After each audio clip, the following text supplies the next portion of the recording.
Hi friends, welcome to World Explorer. Today's topic is mental status examination.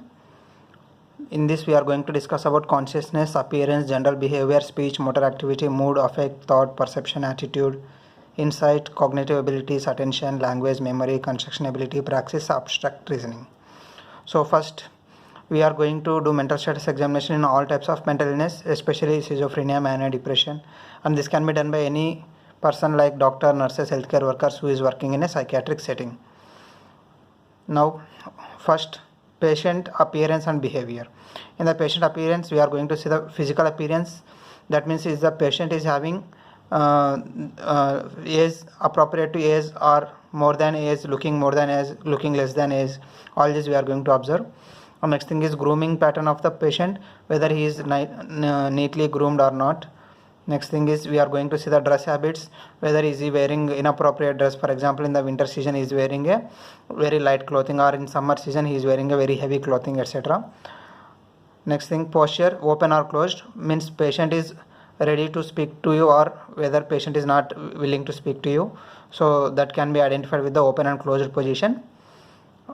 Next thing is patient is maintaining eye contact. In this we are going to see it is very easy to maintain eye contact, or is it very difficult to maintain eye contact, or patient is not even trying to maintain eye contact. So all these things we are going to observe. Next thing is nutritional status, whether patient is malnourished or patient is obese, etc. Nervousness, patient is having any anxiety, etc. We are going to see in the general appearance and behavior. Next thing is attitude and rapport. In the attitude, we have to observe what is the attitude towards the examiner, whether he is friendly or he is cooperative, or he is bored, he is not cooperative, he is defensive. All these things we are going to observe. Next thing is speech and motor activity. In this we are going to ask open-ended questions so that patient can talk more and more and we can get the good information about the patient. And we have to give importance of quality, quantity, rate, volume, etc. Means whether if patient is speaking more or patient is speaking very less, or is the rate is very high or low, volume, tone is high or low pitch. All those things we are going to see. Next thing is hypophonia, usually seen in Parkinson's disease. Rapid and pressure speech we can see in the manic or amphetamine intoxication. And tics or unusual mannerisms are very common. Next thing is slowness, loss of spontaneity movement. This can be seen in the subcortical dementia or depression. So that is the reason we are going to assess the speech and motor activity. Akathisia is motor restlessness, that is we can see in the extrapyramidal symptoms syndrome, EPS syndrome, that is because of side effect of antipsychotics. Next thing is consciousness. In this we are going to see whether patient is awake or not. So consciousness means uptendation, very slow response to moderate stimuli. Stupor is unresponsive to stimuli. And next thing is coma, unarousable even to the noxious stimuli. Noxious is nothing but very painful stimuli. So how you can identify a patient with coma? If we are giving pressure on the Giffey sternum, then he is not responding, then we can say patient is in coma. Means any painful stimuli we are giving to patient and patient is not responding, then we can say the patient is in coma. Next is mood and affect. Mood is subjective and affect is objective. Affect is can be again seen broad, restricted, labile, flat, etc. Dysphoric means depression, anxiety and guilt. We can see this is dysphoric. Euthymic is normal mood, and euphoric is pathological, elevated of sense of well-being. And next thing is neutral. If there is flat affect, that means no variation in the emotion, and range full or constricted, appropriateness or labile.